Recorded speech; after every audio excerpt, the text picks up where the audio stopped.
சபேசன் அவர்கள பத்தி நாளுக்கு நாள் தொடர்ந்து ஏதாவது ஒரு நியூஸ் வெளியாகி வந்துட்டே தான் இருக்கு. சரிகமப நிகழ்ச்சிக்கு பிறகும் தொடர்ந்து அவரு சோசியல் மீடியால ட்ரெண்டிங்காகவே இருந்து வந்துட்டு இருக்காரு. அந்த வகையில சமீபத்தில சபேசன் அவர்கள பத்தி ஒரு நியூஸ் வெளியாகி இருக்கு. அது என்ன அப்படிங்கிற கம்ப்ளீட் டீட்டெயில தான் இந்த ஒரு வீடியோல நம்ம பார்க்க போறோம். சரிகமப சீனியர் சீசன் 5 மூலியமா தமிழக மக்கள் மனசுல மிகப்பெரிய ஒரு இடத்த சபேசன் அவர்கள் பெற்றிருக்காரு. இந்த ஒரு சீசன்ல ஃபர்ஸ்ட் ஒரு வாரம் நம்ம எல்லாருமே எதிர்பார்த்துட்டு இருந்த நிலையில, அவர் 2வது பரிசு வாங்கியிருந்தது ஒரு சின்ன வருத்தமாக இருந்துச்சு. இருந்தாலும் அவருக்கு ரூ. 10,00,000 பரிசு தொகை கிடைச்சிச்சு. அவர் ஆசைப்பட்டபடி ஒரு பேண்ட் ஒண்ணு ஆரம்பிச்சிருக்காரு. அண்ட் இத தாண்டி இன்னொரு விஷயத்தையுமே அவரோட லைஃப்ல இந்த ஒரு சரிகமபா சம்பளத்தின் மூலியமா பண்ணியிருக்காரு அப்படிங்கிறது தெரிய வந்திருக்கு. சரிகமபாவின் மூலியமா கிடைச்ச சம்பளத்த வச்சு அவங்க அப்பாவுக்கு சின்னதா ஒரு தொழில் செஞ்சு குடுக்கலாம் அப்படிங்கிற ஐடியால சபேசன் அவர்கள் இருக்காராமா. குட்டியா பிசினஸ் ஒண்ணு அவருக்கு ஸ்டார்ட் பண்ணி குடுத்து, அவர வீட்லயே இருக்க வைக்கலாம் அப்படிங்கிற ஐடியால தான் அவர் இருக்காராமா. அண்ட் இதற்கு மிக முக்கிய காரணம் என்ன அப்படின்னா, சபேசன் அவர்கள் படிச்சு முடிச்சதுக்கு அப்புறம் மிகப்பெரிய அளவுல பெருசா வேலைக்கு போகல. ரொம்பவே கஷ்டப்பட்டுட்டு இருந்தாரு வீட்ல. அப்ப அவங்க அப்பா தான் ஒட்டுமொத்த குடும்பத்தையும் பார்த்துக்கிட்டாரு. அந்த ஒரு டைம்ல அவரு ரொம்பவே கஷ்டப்பட்டுருக்காரு. அப்ப சபேசன் அவர்களோட மைண்ட்ல இருந்ததெல்லாம் எப்படியாவது நல்லா சம்பாரிச்சு அப்பாவ வீட்ல உட்கார வச்சிரணும் அப்படிங்கிறது தான். அண்ட் இப்ப பார்த்தீங்கன்னா, சரிகமபாவின் மூலியமா அவரு மிகப்பெரிய ஒரு ரசிகர் கூட்டத்த ஏர்ன் பண்ணியிருக்காரு. நல்ல அமௌண்ட்டும் ஏர்ன் பண்ணியிருக்காரு.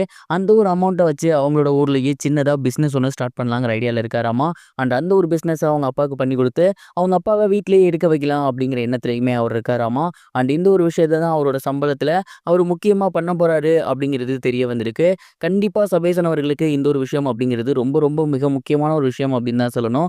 ஏன்னா அந்த ஒரு பீரியட்ல அவர் எவ்வளோ கஷ்டப்பட்டாரு, அப்பா அம்மா எவ்வளோ கஷ்டப்பட்டுட்டு இருந்தாங்கங்கிறத பார்த்தாரு அப்படிங்கிறதெல்லாம் சரிகமபா நிகழ்ச்சியிலே அவரு ஷேர் பண்ணியிருந்தாரு. அண்ட் அப்படி கஷ்டப்பட்ட அப்பா அம்மாவை வீட்டிலேயே உட்கார வச்சு அழகு பார்க்கறது அப்படிங்கிறது கண்டிப்பா எல்லா பையன்களுமே பண்ண வேண்டிய ஒரு விஷயம் அப்படிங்கிறவர் தான் நான் நினைக்கிறேன்.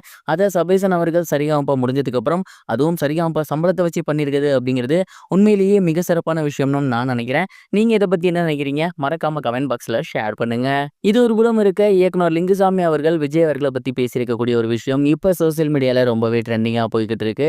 சமீபத்துல அஞ்சன் படத்தோட ரீவெர்ஷனை அவங்க கட் பண்ணி வெளியிட்டிருந்தாங்க. அது ரசிகர்கள் மத்தியில மிகப்பெரிய ஒரு வரவேற்பு பெற்றிருக்கு. அண்ட் அந்த படத்துக்கு அப்புறம் லிங்குசாமி அவர்கள் ஏகப்பட்ட விஷயங்கள் சொல்லி வந்துட்டு இருக்காரு. அப்படி அவர்கிட்ட விஜய் அவர்களை பத்தி கேட்கும்போது, விஜய் ரொம்ப ரொம்ப ஒரு நல்ல நடிகர், ரொம்ப ரொம்ப டைமிங் ஃபாலோ பண்ணக்கூடிய ஒரு நடிகர். அவரு கூட 3 படம் நான் ஒர்க் பண்ண வேண்டியதாக இருந்துச்சு. ஆனா 3 படங்களுமே வெவ்வேறு காரணங்களுக்காக ரிஜெக்ட் பண்ணப்பட்டிருந்துச்சு. ஆனா அத நினைச்சு நான் இப்ப வருத்தப்படுறேன். விஜய் இன்னைக்கு நம்பர் 1 நடிகரா இருக்காரு. புகழின் உச்சியில இருக்காரு. கோடிக்கணக்கான ரசிகர்கள் அவருக்காக இருக்காங்க அப்படின்னா, அது எல்லாத்துக்கும் மிக முக்கிய காரணம் அவரு அந்த உழைப்ப மதிச்சாரு. சினிமாவ மதிச்சாரு. அதனால தான் இன்னைக்கு இவ்வளோ பெரிய ஒரு இடத்துக்கு போயிருக்காரு. அதே மாரி இன்னைக்கு இன்னொரு விஷயத்தையும் மதிக்கிறாரு. மக்கள மதிக்கிறாரு. அவரோட இன்னொரு அத்தியாயமும் கண்டிப்பா வெற்றி பெறும்னு நினைக்கிறேன் அப்படிங்கிற மாரி சொல்லியிருந்தாரு. லிங்குசாமி அவர்கள் விஜய் அவர்கள பத்தி பேசியிருந்தது இப்ப சோசியல் மீடியால ரொம்பவே வைரலா போய்க்கிட்டு இருக்கு.